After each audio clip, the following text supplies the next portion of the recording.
Labą dieną, esu advokatas Rokas Janauskas. Mūsų pagrindinis tikslas, mūsų matymas yra klientui padėti apginti jo interesus.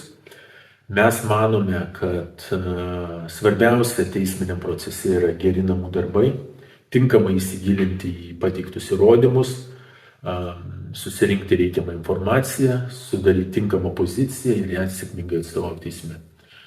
Manome, kad teisme laimi ne tuščios ar gražios kalbos, bet būtent stiprus namų darbai.